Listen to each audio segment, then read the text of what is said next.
उदय भान जी, भूपिंदर सिंह हुड्डा जी, कुमारी बीरेंद्र सिंह जी, स्टेज पे कांग्रेस पार्टी के सीनियर नेता, हमारे प्यारे कार्यकर्ता जिनको मैं आजकल बब्बर शेर कहता हूं, भाइयों और बहनों, प्रेस के हमारे मित्रों, आप सबका यहां बहुत बहुत स्वागत, नमस्कार। कैसे हैं आप? मूड कैसा है? नहीं, सुनाई नहीं दिया मुझे। मूड कैसा है? ये देखिए, आजकल ग्लोबलाइज्ड दुनिया है। सारे के सारे देश हवाई जहाज से, टेक्नोलॉजी से जुड़े हुए हैं। कुछ दिन पहले मैं अमेरिका गया। अमेरिका में मेरा प्रोग्राम टेक्सास में था और किसी ने मुझे कहा कि टेक्सास में हरियाणा के युवाओं से मुझे मिलना चाहिए। पता नहीं आपने वीडियो देखा, नहीं देखा? देखा। मैं आज आपसे उस वीडियो के बारे में बोलना चाहता हूं, क्योंकि अगर आज आप हरियाणा को समझना चाहते हो तो जो भी समझना है उस वीडियो के अंदर है। सबसे पहले जब मुझे बताया गया कि हरियाणा से हजारों लोग, 15-20 हजार लोग अमेरिका गए हैं, मैं हैरान हुआ। हरियाणा से इतने लोग अमेरिका क्यों जा रहे हैं, मेरे दिमाग में सवाल उठा। और फिर मैं डैलस में आपके भाइयों से एक छोटे से घर में जाके मिला। मैं आपको बताना चाहता हूं, आपके भाई डैलस में एक कमरे में 15-20 लोग सोते हैं। मैंने उनसे पूछा, आप अमेरिका कैसे आए? देशों की लिस्ट दे दी। पहले हम यहां गए, टर्की गए, कजाकिस्तान गए, कजाकिस्तान से साउथ अमेरिका गए, साउथ अमेरिका से एक के बाद एक हम दूसरे देशों से निकले और फिर हम पनामा के जंगलों से निकलकर अमेरिका में जाए। अमेरिका में हमें रोका गया, पकड़ा गया और अब हम अमेरिका में हैं। रास्ते की कहानी बताई राहुल जी। रास्ते पे माफिया के लोगों ने एक बार नहीं, अनेक बार हम सबको लूटा। हम समुद्र में से निकले, जंगलों में से निकले, पहाड़ों में से निकले।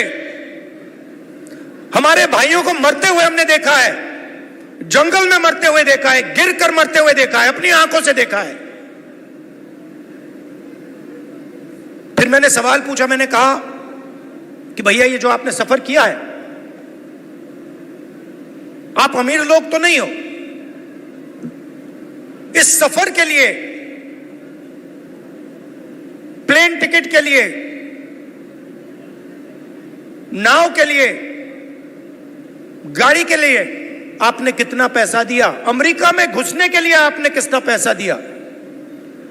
राहुल जी, कम से कम 35 लाख रुपए अमेरिका में जाने के लगते हैं। फिर मैंने सवाल पूछा, भाई एक बात बताओ, आप 35 लाख रुपए ब्याज लिए हो या आपने अपना खेत बेचा? आधों ने कहा कि भैया हमने अपना खेत बेचा, दूसरों ने कहा हम ब्याज लिए। मैंने कहा किस रेट पे ब्याज लियो? कहते हैं 2% प्रति महीना। फिर मैंने पूछा भैया एक बात समझाओ, आपने 30 लाख, 35 लाख, 50 लाख कर्जा लिया है, आप अमेरिका जा रहे हो, 50 लाख रुपए से तो आप हरियाणा में ही बिजनेस चला लोगे। जैसे मैंने ये बात बोली हंसने लग गए, कहते राहुल जी क्या बोल रहे हो आप? 50 लाख रुपए से हरियाणा में बिजनेस नहीं चालू हो सकता है। अगर हमने 50 लाख रुपए, ये 50 लाख रुपए हरियाणा में बिजनेस चालू करने के लिए लगा दिए होते तो हमारा बिजनेस फेल हो जाता। किसी ने मुझे यह भी कहा कि राहुल जी मैंने ट्राई किया, फेल हो गया, बेरोजगारी है, महंगाई है। और जब उन्होंने मुझे बोला, मुझे दुख हुआ। उन्होंने बोला राहुल जी हरियाणा में हमारे जैसे लोगों के लिए अब कुछ नहीं बचा है। अगर एक युवा गरीब है, अरबपति का बेटा नहीं है, तो ना उसे बैंक लोन मिल सकता है, ना वो बिजनेस चालू कर सकता है, ना वो पब्लिक सेक्टर में जॉब पा सकता है, ना वो आर्मी में जा सकता है। एक के बाद एक, एक के बाद एक, एक के बाद एक, एक के बाद एक सारे दरवाजे आपके बंद कर दिए गए हैं।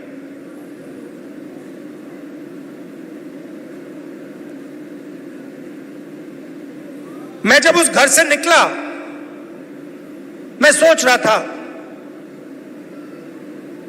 कि अगर इनकी ये हालत है तो इनके बच्चों की क्या हालत है। ये तो यहां है, कोई ट्रक चला रहा है, कोई जॉब कर रहा है, पैसा कमा रहे हैं। मेरे माइंड में आया कि इनके बच्चे क्या कर रहे हैं, इनकी फैमिली क्या कर रही है। कमरे में मैंने बात उठाई थी, मैंने कहा कि आप फैमिली से मिलते हो? नहीं राहुल जी, हम 10 साल के लिए अपने बच्चों से नहीं मिल पाएंगे, अपने परिवार से नहीं मिल पाएंगे, हमारे माता पिता मर जाएंगे मगर हम वापस नहीं जा पाएंगे। और फिर एक व्यक्ति ने मुझे कहा राहुल जी एक काम कीजिए, जब आप वापस हिंदुस्तान जाएंगे तो आप 5 मिनट के लिए हमारे परिवारों से मिल लीजिए और उनको कह दीजिए कि हम ठीक हैं, हम सलामत हैं। मैंने उनसे कहा कि भाई बताओ, आपके पास तो मोबाइल फोन तो होगा,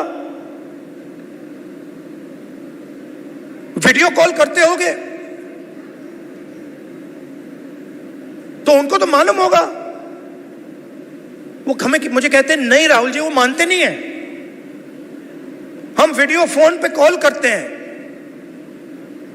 और हमारे बच्चे मानते नहीं है कि हम ठीक हैं। अजीब सी बात है।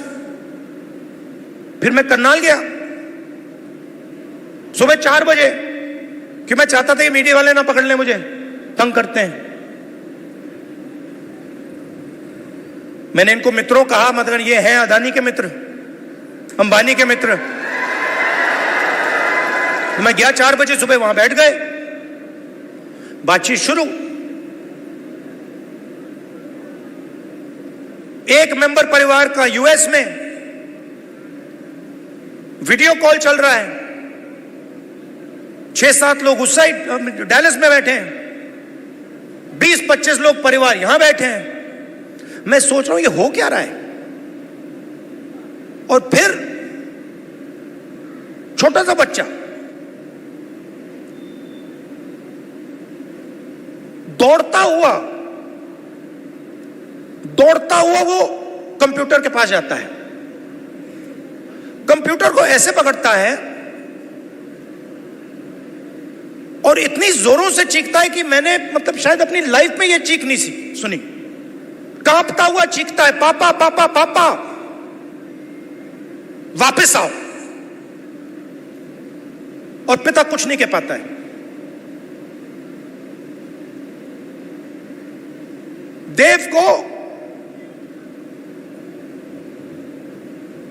देव की आंखों में आंसू, चिल्ला रहा है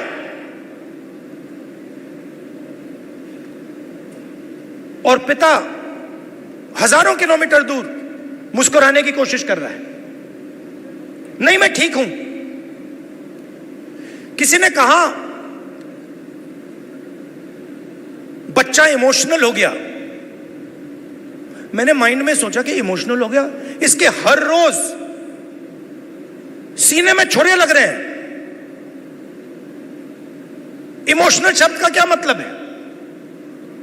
वो अपने पिता को 10 साल के लिए नहीं देखेगा, छू नहीं पाएगा, गले नहीं लग पाएगा। क्यों? क्योंकि हरियाणा की सरकार ने हरियाणा को नष्ट कर दिया है, खत्म कर दिया है। वो देव की चीखें नहीं थी, वो हरियाणा के हर युवा के चीखें हैं।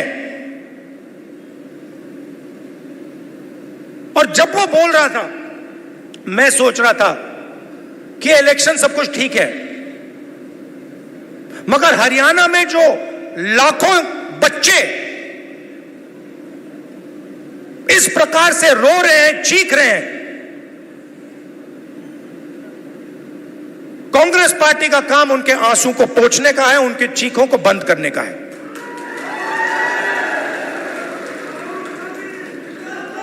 अब देव रो क्यों रहा है, यह मैं आज आपको समझाना चाहता हूं।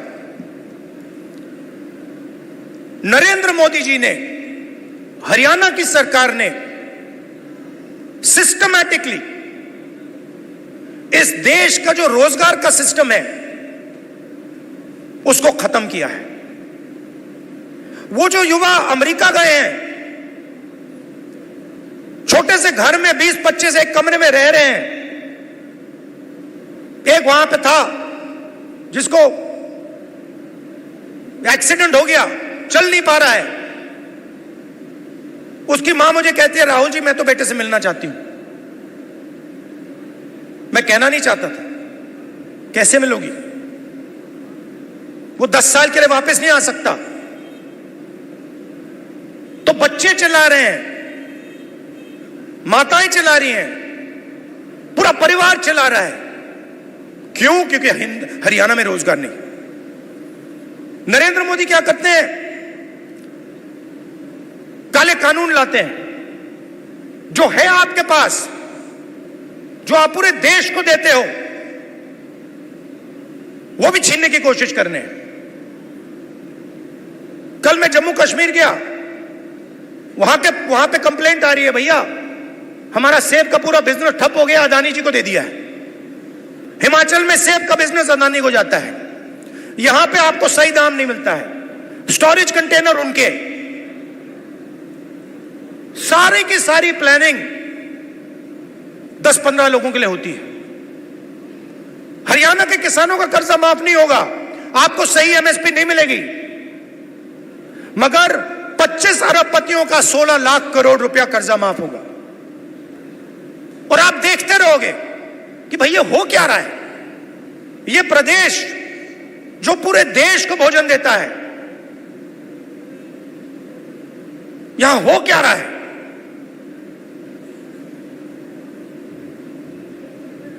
हरियाणा में ड्रग प्रॉब्लम है। उन्होंने मुझे बताया कि राहुल जी हरियाणा में ड्रग प्रॉब्लम बढ़ती जा रही है। गुजरात में अदानी के पोर्ट में हजारों किलो ड्रग्स पाया जाता है। आपने देखा 3000 किलो हेरोइन उनके पोर्ट में पाया जाता है। किसी को सजा हुई? मीडिया में लिखा? एक शब्द नहीं। एयरपोर्ट उनको चले जाते हैं, पोर्ट्स उनको चले जाते हैं, मोबाइल फोन चलाओ, जेब से पैसा उनको जाता है। सड़कों पे चलो, जेब से पैसा उनको जाता है। हवाई जहाज में जाओ, खरीदो, सारा का सारा उनके हाथ में। आपके लिए क्या? गलत जीएसटी, नोटबंदी। क्यों? क्योंकि छोटे व्यापारियों को, स्मॉल मीडियम साइज बिजनेसेस की हत्या करनी है, खत्म करना है। क्यों? क्योंकि 10-15 लोग चाइना का माल हिंदुस्तान में बेचना चाहते हैं, बनाना नहीं चाहते। जो आप काम करते हो, जो छोटे बिजनेस वाले करते हैं, हाथ से बनाते हैं, वो नहीं करना चाहते। जो हिंदुस्तान में बनाता है उसको खत्म करना चाहते हैं, और चाइना का माल हिंदुस्तान में बेचना चाहते हैं। लिस्ट निकालिए कंपनियों की, चाइनीज कंपनियों की लिस्ट निकालिए और देखिए उनका हिंदुस्तान में पार्टनर कौन है। चाइना के युवा को फायदा मिल रहा है, चाइना की सरकार को फायदा मिल रहा है, अरबपतियों को यहां फायदा मिल रहा है। नरेंद्र मोदी जी की मार्केटिंग हो रही है, और देव चिल्ला रहा है, चीख रहा है, मेरे पापा को वापस लाओ, मुझे अपने पापा चाहिए। मैं सोच रहा था जब मैं घर जाऊंगा मैं देव के लिए थोड़े खिलौने भेजूंगा।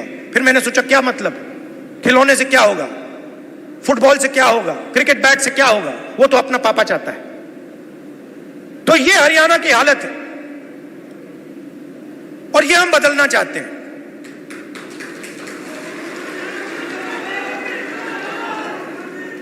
यहां पे स्टेज पे पुनिया जी बैठे हैं, कहां है ये और इनके जैसे लोग गोल्ड मेडल पाते हैं। मैं इनके जिम में गया, ये 24 घंटा लगे रहते हैं।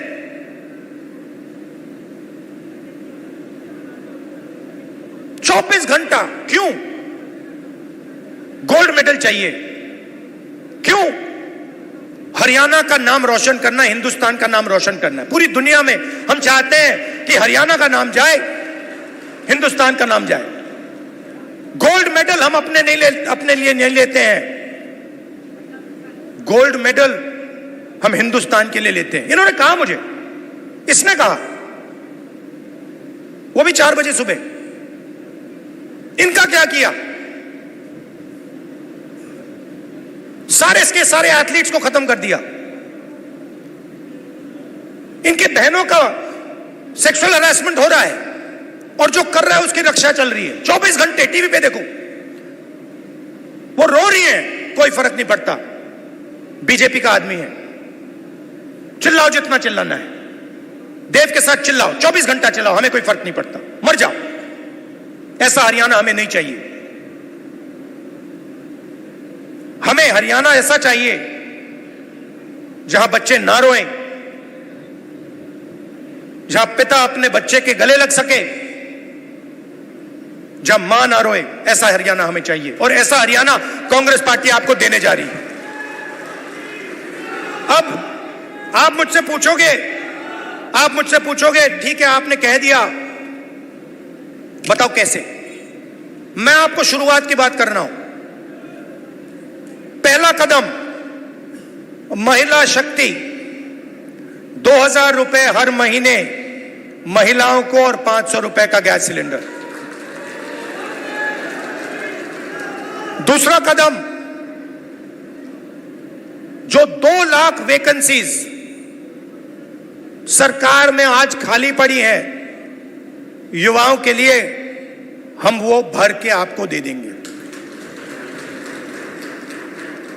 किसान को एमएसपी गारंटी करके हरियाणा की सरकार देगी, और जो आपका बीमा का पैसा है वो आपको एकदम मिलेगा।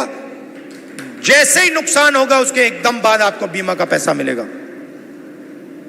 गरीबों के लिए घर, 100 गज के प्लॉट, और 3.5 लाख रुपए 2 बेडरूम के घर के लिए, और 300 यूनिट फ्री में बिजली। मगर ये लड़ाई सिर्फ हरियाणा की नहीं है। मैं आपको बताऊं, ये लड़ाई हिंदुस्तान की लड़ाई है और ये लड़ाई कॉन्स्टिट्यूशन को बचाने की लड़ाई है। मैंने इसके बारे में बहुत सोचा है, ये हो क्या रहा है, ये बीजेपी के लोग कर क्या रहे हैं। ये कॉन्स्टिट्यूशन पर आक्रमण कर रहे हैं। जो हिंदुस्तान के गरीब लोग हैं, कमजोर वर्ग के लोग हैं, कॉन्स्टिट्यूशन उनकी रक्षा करता है और बीजेपी कॉन्स्टिट्यूशन को मिटाने की कोशिश कर रहे हैं। वो कह नहीं सकते, ऐसे स्टेज पे आकर वो कह नहीं सकते कि हम कॉन्स्टिट्यूशन को मिटा देंगे, मगर वो करते हैं। सारी की सारी संस्थाओं को आरएसएस के लोगों के हवाले कर दी है। पूरा कंट्रोल नागपुर का है, उसमें हिंदुस्तान के 90% लोगों के लिए कोई जगह नहीं है। आप देख लीजिए, आप लिस्ट निकालिए, जिन जिन लोगों को आरएसएस ने हिंदुस्तान की संस्थाओं में डाला है, लिस्ट निकालिए। चाहते हो मैं दे दूंगा आपको। उसमें ना आपको एक ओबीसी मिलेगा, ना आपको एक दलित मिलेगा, ना आपको आदिवासी मिलेगा।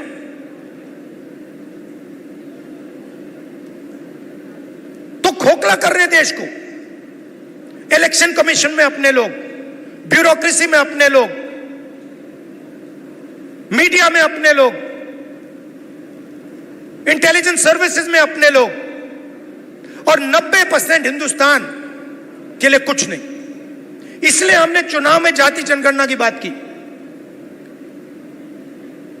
हिंदुस्तान में किसकी कितनी आबादी है, यह हम जानना चाहते हैं। अब इसमें कोई गलत बात तो नहीं है। जैसे चोट लगती है, आपको पैर में चोट लगती है, डॉक्टर कहता है भैया एक्सरे कराओ, चेक कराओ। हम सिर्फ ये कह रहे हैं कि भैया चेक कराओ, इस देश में दलित कितने हैं, आदिवासी कितने हैं, पिछड़े कितने हैं, गरीब जनरल कास्ट के कितने लोग हैं, ये पता लगाओ। कभी आरएसएस कहती है करना चाहिए, अंदर से कहते हैं भैया ये मत करवा देना, सच्चाई निकल आएगी। सच्चाई क्या है कि 90% लोगों के पास कुछ है ही नहीं। 250 सबसे बड़े बिजनेस देख लीजिए, लिस्ट निकालिए, उनकी मैनेजमेंट की लिस्ट निकाल लीजिए, उनके सीईओज की लिस्ट निकाल लीजिए, ओनरशिप जिसके हाथ में, उनकी लिस्ट निकाल लीजिए। आपको उसमें एक ओबीसी, एक दलित, एक आदिवासी मिल जाए तो मुझे बता देना, मैं उसको अभी भी ढूंढ रहा हूं। कॉर्पोरेट इंडिया में 90% हिंदुस्तान का एक भी व्यक्ति नहीं है। गरीब जनरल कास्ट में वहां आपको नहीं दिखेगा। सिलेक्ट लोग हैं। अदानी जी का बिजनेस है, हजारों बिजनेस उससे कनेक्टेड हैं। वो सारे के सारे कोई ना कोई परिवार का आदमी है, भाई कुछ करता है, बहन कुछ करती है, फैमिली बिजनेस है। ऐसे ही बिजनेसेस है। 250 में से आप मुझे नाम दे दो दलित का, आप नाम दे दो आदिवासी का, आप नाम दे दो पिछड़े का, नहीं है। ब्यूरोक्रेसी में देखो, हिंदुस्तान की सरकार को 90 लोग चलाते हैं, सेक्रेटरी कहलाते हैं, 3 दलित हैं, आबादी 15%, 90 में से 3। पिछड़ों की आबादी कम से कम 50%, 90 में से 3। होने कितने चाहिए? 45 अगर आप आबादी से जाओ, नहीं 3। और बजट कितना संभालते हैं? आदिवासी जिनकी 8% आबादी है, 100 रुपए में से 10 पैसे का बजट संभालते हैं। दलित 100 रुपए में से 1 रुपया संभालता है। ओबीसी 100 रुपए में से 5% संभालता है। यह हिंदुस्तान की सच्चाई है। इसलिए हमने कहा है कि जाति जनगणना होगी, नेशनल लेवल पे होगी।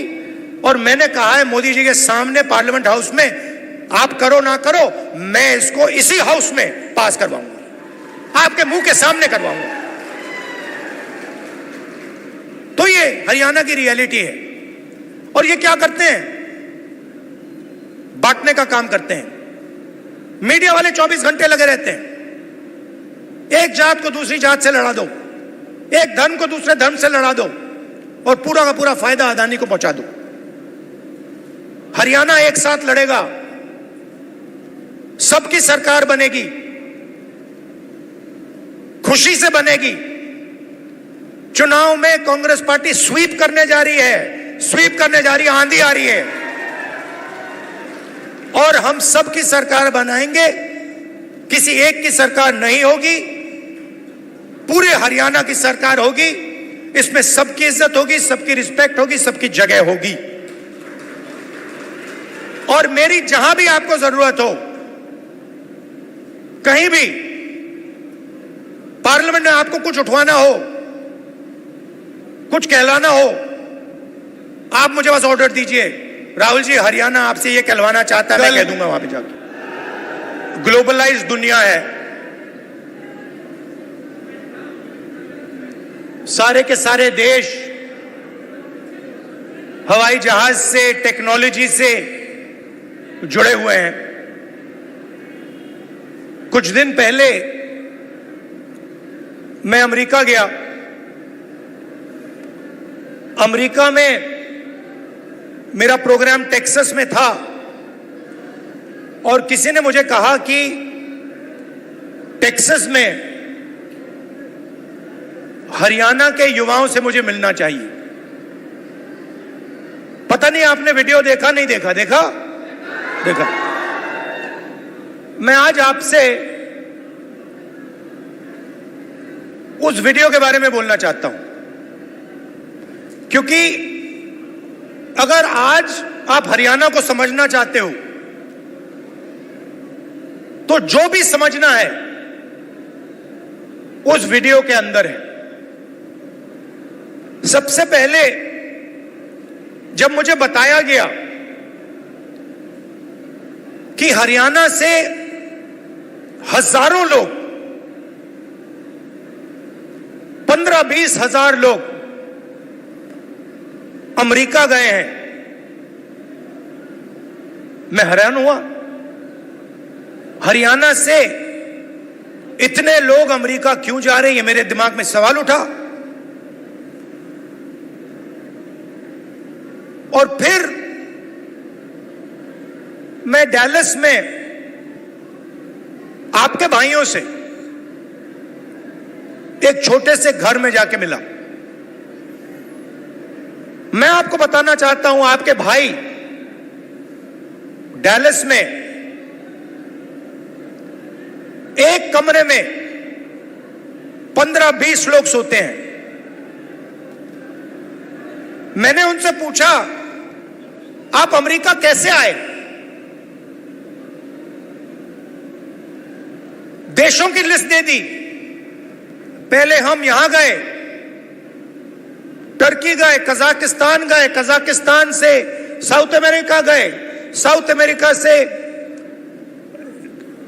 एक के बाद एक, एक के बाद एक, एक के बाद एक हम दूसरे देशों से निकले और फिर हम पनामा के जंगलों से निकलकर अमेरिका में जाए। अमेरिका में हमें रोका गया, पकड़ा गया